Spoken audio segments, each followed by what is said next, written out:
Bonjour à vous. Si cette vidéo vous a plu, comme d'habitude, un petit pouce, un abonnement, un commentaire pour me dire ce que vous en avez pensé.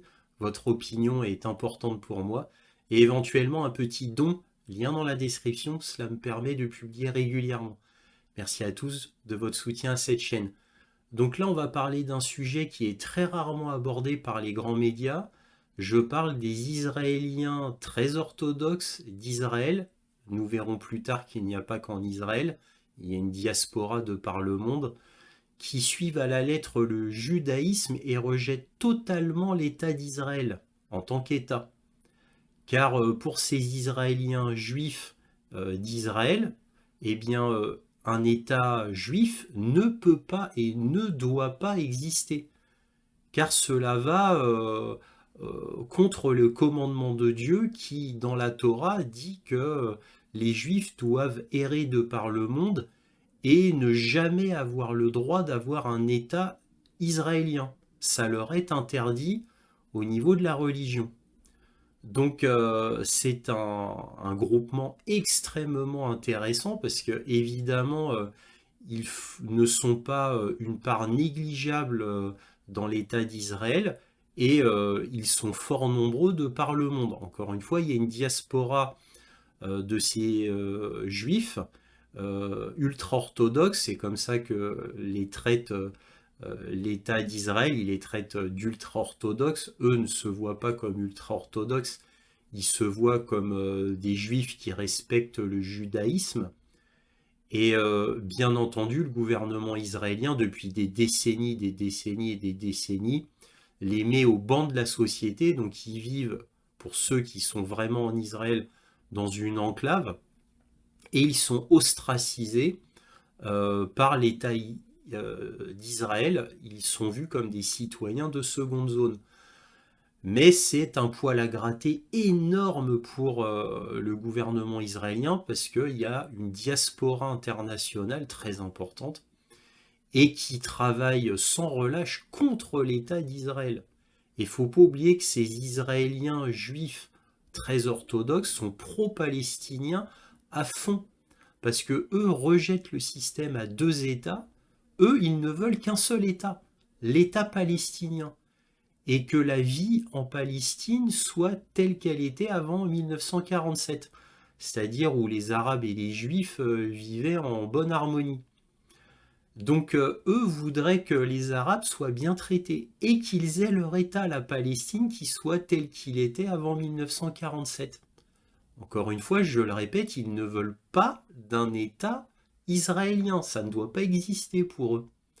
Alors vous imaginez bien que dans les médias, c'est pas un sujet qui va être présenté, et pour cause, parce que cela donne une mauvaise image de marque de l'État d'Israël.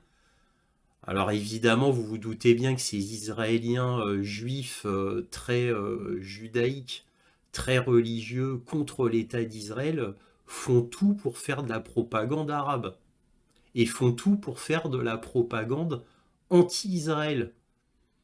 Alors pour eux, ils sont vus comme dangereux par l'État israélien, mais comme ce sont quand même des juifs israéliens puissants, et quand même qui suivent le judaïsme quand même, la Torah, et l'État israélien est censé normalement suivre aussi le judaïsme et la Torah. Donc le gouvernement israélien a toujours été les fesses entre deux chaises pour le coup là. C'est un sujet extrêmement sensible en Israël. Mais encore une fois, c'est un groupement très puissant parce qu'il est international. Donc là, on va voir deux vidéos qui vont mieux vous expliquer ça. C'est une vidéo d'abord en français et une autre en anglais sous-titrée français. Vous me direz ce que vous en penserez dans les commentaires. Je vous laisse voir ça. Ce sont les Neturei Karta, littéralement les gardiens de la cité. Chaque année, le jour de la fête nationale, ils brûlent le drapeau d'Israël.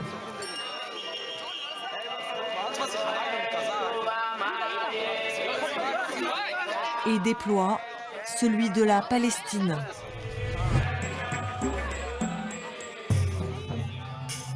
Il n'hésite pas à serrer la main du leader iranien Ahmadinejad qui en appelle à rayer Israël de la carte.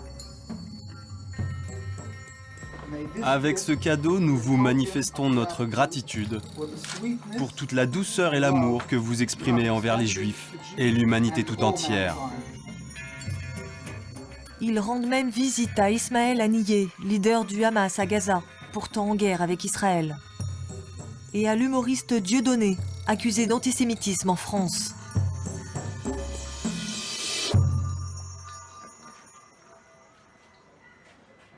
Nous sommes invités par le leader du mouvement, le rabbin Hirsch. Il habite Méa Shearim. Autour de chez lui, des drapeaux palestiniens peints sur les murs. Les Neturei Karta refusent d'avoir une carte d'identité israélienne, de recevoir toute aide de cet État. Et ils ne déclarent pas leurs enfants à l'état civil. Bonsoir. Bonsoir. Pour se distinguer des autres, ils parlent même le yiddish, un mélange d'allemand et d'hébreu que leurs grands-parents parlaient en Europe de l'Est.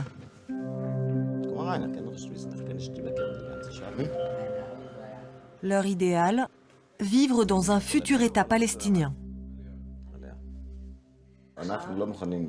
Nous refusons d'être citoyens d'un État israélien, quel qu'il soit, parce que nous savons ce qui est écrit dans le livre sacré. Dieu a promis au peuple juif de le sortir de l'exil. Or, nous sommes en exil depuis 2000 ans. Tant que cet exil dure, il est interdit au peuple juif de fonder un État dans quelque partie du monde que ce soit, ici ou en Ouganda, peu importe. Vous voulez vraiment que l'État d'Israël devienne la Palestine ? Bien sûr, nous réclamons la justice divine, pas d'État juif sans la volonté de Dieu. En attendant, nous sommes en Palestine. Il ne peut pas y avoir deux États pour deux peuples. Ce n'est pas une bonne solution. La solution pour l'instant, c'est vraiment de rendre tout le territoire aux Palestiniens. Welcome to Let the Quran Speak. I'm here with Rabbi Yisrael Dovid Weiss. He supports Palestinians, and I'm going to ask him why that's so. Rabbi, welcome to Let the Quran Speak. Thank you, and it's an honor, a privilege to be on your program. No, it's wonderful to talk to you. So tell me, Rabbi, why do you oppose the state of Israel, first of all, and why do you support Palestinians? Okay, first I pray to the Almighty that He bestow upon me His truth, His wisdom, that I may be worthy of conveying His message and so sanctify His name. It's not my personal opinion. What I'm representing, with God's help, is the opinion of the very religious Jews around the world, including in Al-Quds in Jerusalem, including throughout Europe and throughout the world, basically. We, as a Jewish people, have made a covenant with God 3,000 years ago on Mount Sinai. Moshe Rabbeinu and Moses went up and took the Torah from God, and we made a covenant to uphold the Torah. That is what Judaism is all about, to uphold this covenant, to be close to the Almighty, to be subservient to the Almighty. This movement, the concept of creating a state sovereignty, and what they want to call a Jewish sovereignty, that concept, is a movement that started around 150 years ago. It is a transformation from subservience to God into nationalism. Have a piece of land, to be a nation amongst nations, to be comparable to all the great countries. Now, that in and of itself, even if it would have not affected the Palestinian people, the inhabitants, the indigenous people, in other words, if the land would have been uninhabited, it would still be forbidden for the Jewish people to have this concept of sovereignty, of a nationalism, because we have a long history. We made the covenant with God 3,000 years ago to uphold the Torah, and we were then commanded to go into the Holy Land and build a temple, which King Solomon built a temple. But we were warned by the Almighty and instructed by the Almighty that we have to be on a very high level of spirituality. If not, then we will be driven from the land. And that came around 2,000 years ago. The Romans and the Greeks, they came, they invaded the Holy Land, and the Jews were driven from the land as a nation.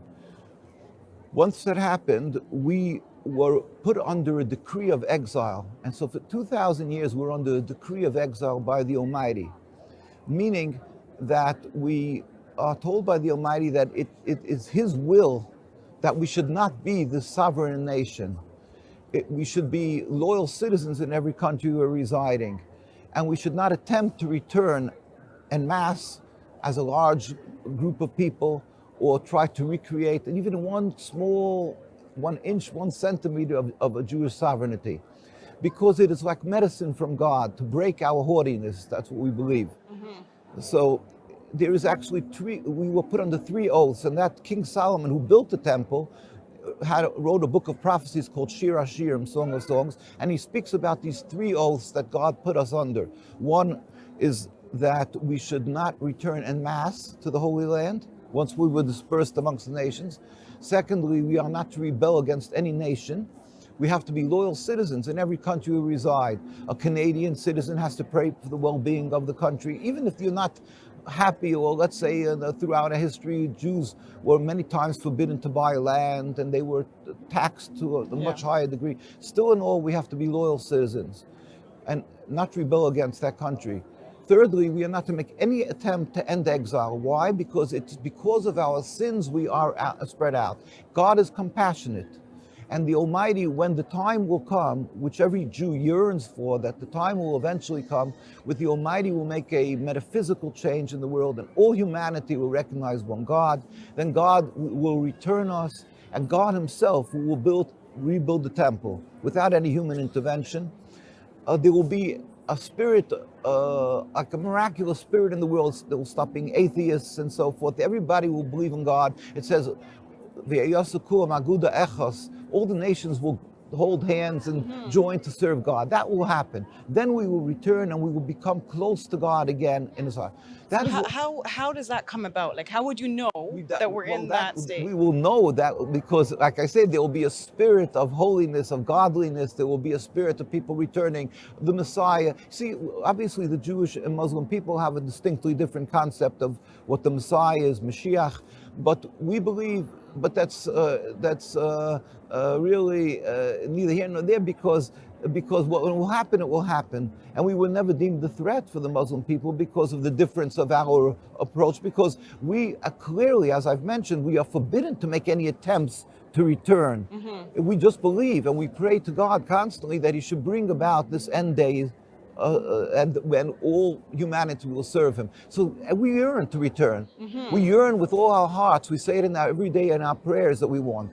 But we haven't. For 2,000 years, we patiently wait and we serve God, upholding the Torah, the covenant, in every land where we are, being loyal citizens and so forth. Zionism was created by mostly non-religious Jews. It was a nationalist movement of people who estranged themselves from God, from the Torah. They were non-religious. I always like to carry around the picture of the first, this was the Declaration of Independence, the first Prime Minister, David Ben-Gurion, and they're making a so-called Jewish state, 1948. Yes. And so it's Jewish. Supposedly they're returning to God. They're saying it's the end of exile, and not one of them is covering their heads. You know, so you see what the falseness of it. But still in all, the Zionists, they put on a facade and of Judaism. They incorporated religion in order that the world should say, oh, it's a religious thing, we have to support them. The evangelists, the Christians, and the millions and millions support them. Jews who don't know the Torah well, unfortunately, the more non-religious, and they say, oh, and they have this emotional playing, we're returning 2,000 years, we're in exile. That's the difference between Judaism and Zionism. Now, so in other words, in short, and very concisely, Judaism is subservience to God, Zionism is nationalism, and it's expressly forbidden for us. So around the world, no matter what community, if you go to Argentina, you go to England, Stamford Hills in London, New York, where we're from, the very religious community, and in Jerusalem, the very religious community is in total opposition to the creation of the state. And now I have to add something very important. In other words, for us to have a state, as I said, would be even in an uninhabited land. But being that they created this state in a land that they needed for their purpose, Palestine, but Palestine was an inhabited land. The majority were Muslims. The second a group of people that lived there in numbers were the Christians, and the third were the Jews. Because as individuals, we were allowed to, by God, were permitted to live there, but not as a nation. So in order for them to create their state, they had to expel, at least on the best, the Palestinian people. That is, it's against, it flies in the face of what our Torah is about, because in the Torah it says, thou shalt not kill, thou shalt not steal. We have to be, mahu rachum, afatate rachum, just as God is compassionate, we have to be compassionate. I mean, and certainly not to steal or kill and expel people. How dare they? And on top of that, we have to remember that in this 2,000 years of exile that we've suffered so much because we are Jews. The Jews were burnt at the stake. They tried to forcefully convert Jews by the Crusades, by the Inquisition. And then when they were expelled from Spain, from Italy, where did the Jews go? The Muslim lands took in the Jews. They embraced us in every Muslim land.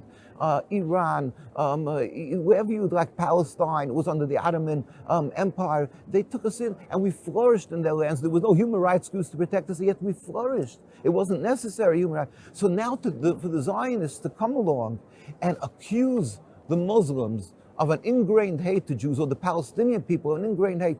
How dare they, how repugnant, how, where we have to show, the Torah requires us to show gratitude for people, and to go and turn that on its head and say, these people wronged us. All of this is the most criminal part of this, what the Arab and Muslim and the Palestinian people would call the Nakba. We have a picture here even, you can see how we used to live together. And we babysat each other's children. We lived in total peace. That is why the very religious around the world, we stand in total support.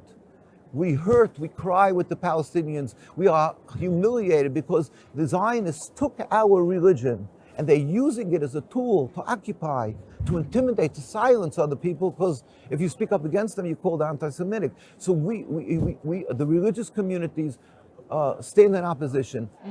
How do you oppose the Zionist movement? Well, the first thing is we believe, first of all, we do not accept it. We do not participate with them. We have the very religious communities does not serve in the army, certainly not. They don't go voting. They have nothing to do with the state. We have a rabbinate there. The Zionists made a rabbinate, all for this facade. They masquerade in Jews, so they made a rabbinate with a chief rabbi, and this is all by us irrelevant. We have a rabbi, we had in the 1920s, the chief rabbi of the religious community that was living there for hundreds of years was Rabbi Sonnenfeld, and he met with the king of Transjordan in 1920s, that's way before the state, to declare our loyalty and that we don't want a state. He passed on in 1947, 1948, the chief rabbi was Rabbi Dushinsky. The Zionists then were turning out to be very successful in having the United Nations, through Britain, to get recognized. So Rabbi Sonnenfeld, Rabbi Dushinsky, of blessed memory, this is the records of the United Nations. In 1947, a declaration before the United Nations, he said, we furthermore wish to express our definite opposition to a Jewish state in any part of Palestine. This is the very religious, representing the religious Jewish community, says we don't want a Jewish state. And these people are imposters, the one are doing it. And the history is, when he passed on, we took it next, you can see hundreds of thousands of people in the streets of Jerusalem taking up our next chief rabbi when he passed on. We have hundreds of thousands of Jews living there now under this Eid HaCharei, this God-fearing community that does not recognize the authority of the state of Israel. In fact, they demonstrate daily. When they demonstrate and you see children we never carry arms, we're not military, they get beaten. Old men get assassinated, rabbis. It's unbelievable. You can go to our site, NKUSA, and see, and the world is silent. They don't even talk about the fact that Jews daily are demonstrating against the occupation. And it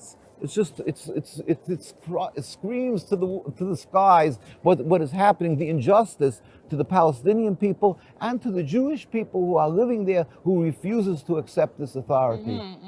So, Rabbi, do you ally yourself with other Jews who are not Orthodox, who oppose the state of Israel?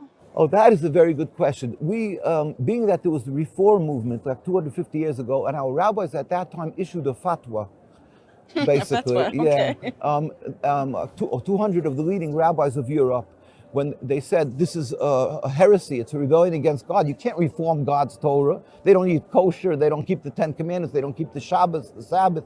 So they said we're not to be affiliated with them. So we work with the Muslim people, we work with the Palestinian people, and they'll come to the same demonstrations, but we won't have joint activities directly. But if they're there, they do. A lot of them, a lot of people who are Jewish, who are non-religious, they feel it's human rights, or because even other Jewish reasons, that they'll stand up in opposition. There's many, really tens and tens of thousands or more who are opposing the occupation. But we are coming from the core issue that the Zionists are claiming the legitimacy. We are telling the world that they're conning the world. It's unacceptable. So we're coming from the religious state. And here, this is a picture of a girl behind bars. Every boy and girl who turns 17 becomes a criminal from the religious community because they refuse to serve in the army, in the IDF, which is mandatory military service. So these are all very, very critical issues. Why is it so critical for people to understand? Because people, they're very wily, they're very efficient in what they do, the Zionists, and they like to refer to themselves as a Jewish state. They insist to be referred as a Jewish state. Why? Because then they know that if anybody wants to oppose what they're doing, criminal to the Palestinian people, they're taking their homes, they're stealing, they're killing, they're doing so many terrible crimes. But if you say a word, you're speaking against a godly religion, and you're attacked as being anti-Semitic, and now they're making a new law. They're trying to pass the IHRA, I think, and that's going to say that if you speak up against Zionism or the state of Israel, it's anti-Semitic. What could be more ludicrous and what could be more unacceptable than such a concept when the very religious communities are being oppressed and insisting, we are Jews. My grandparents were killed in Auschwitz. Most of our communities are immigrants from Europe. We died because we were Jews, because we insisted on remaining this religion, our covenant to God. And we did not accept that because we suffered, that therefore we're going to turn around and occupy another people. We suffered, and now we should go sin against God that we gave our lives for by stealing and killing and doing against God's will. And so we're against Zionism, and we are being oppressed. The ones of the Jewish people who found a home in Palestine and were living there, these immigrants, and they were living there, they're trying to catch the breath from so much suffering. All of a sudden, they enjoyed being under the authority of the Ottoman Empire, and all of a sudden they're thrown under the Zionist control and told that if you stand up and oppose this rebellion against God, you are thrown into prison, you are a criminal. How does the world take the authority to dictate in our religion what it's, instead of respecting our scholars, which you have here in Canada, if you have in the United States, we have our community, let's say in New York, it's the largest concentration of religious Jews where I lived right across from Manhattan, Williamsburg, Brooklyn, miles and miles, and there's not one single Israeli flag. The chief rabbi of Palestine, Rabbi Teitelbaum, moved there, and these distinguished communities, thriving, illustrious communities with great scholars and pious people and businessmen, and they all insist that we are a religion to serve God, and God forbid that we should accept the occupation. And now if we decide to speak up against this rebellion against God in the name of my religion, and call out to the world that they're imposters, they're using my religion, that we should be, and people who are standing together with us should be accused of being anti-Semitic, that is unjust, it's unacceptable, and we decry that. And that's what we do we try with God's help. We pray to God that He should bring a speedy and peaceful dismantling of the state. At the same time, we go to the United Nations, we go with Palestinian people to cry their hurt, to go to their demonstrations, to try to educate. We go to universities, to colleges, to conferences, and to tell to the politicians, to have them change their approach and not to support the oppression of the Palestinian people. Rabbi, thank you for sharing with us today. We really appreciate it. I learned so much, and I'm honored that you came and joined us today. I'd love to do it again whenever we can expand on all the different issues and our history of how we live together in harmony and in such a beautiful to serve God. And distinctly, you know, we have different religions, but it was never an impediment. You're right, yeah. And there's so much to talk about, so much There of is, the yes. facts. So one day we'll continue with God's help. Inshallah. You say inshallah too, right? We say in Yirtz Hashem or Be'ezras Hashem with God's help. But I say inshallah. Yes, yes. All right. Thank you so much for joining us. I appreciate it. Voilà, c'est fini, mais j'aimerais ajouter un petit mot quand même. Il y a de cela bien des années, je me souviens plus quand, c'était il y a plus de 10 ans, entre 10 et 15 ans, j'avais vu une énorme manifestation de ces juifs-là à New York. Ils étaient des dizaines de milliers. Et j'avais vu ça sur YouTube, c'était une vidéo YouTube. Et ce qui m'avait marqué à l'époque, c'est que ces gens-là qui manifestaient, je trouvais que c'était très bizarre, puisque c'était visiblement des juifs, et visiblement orthodoxes, puisqu'ils portaient tous les mêmes vêtements noirs, avec leurs bouclettes, les cheveux en bouclettes, etc. Ils étaient tous pareils. Donc pour moi, c'était des juifs, et je ne comprenais pas pourquoi ils étaient contre l'État d'Israël. Et après avoir mené mon enquête, j'ai compris, j'ai compris l'histoire à cette époque-là, j'ai compris pourquoi. Mais ce qui m'avait aussi marqué, c'est que aucun grand média n'avait fait mention de cette manifestation. Elle était gigantesque, hein. Et pourtant, il n'y a que les New-Yorkais qui étaient au courant. Et ceux qui regardaient YouTube à cette époque-là. C'est tout. Donc ça m'avait marqué. Bon, maintenant j'ai compris, puis j'avais compris à l'époque aussi, que bon, il y avait une collusion, une duplicité entre l'État profond, les médias et Israël, parce que tout ça c'est la même entité, hein. Israël, l'État profond, le gouvernement américain si vous voulez, et les médias, c'est même entité, même combat, bien sûr.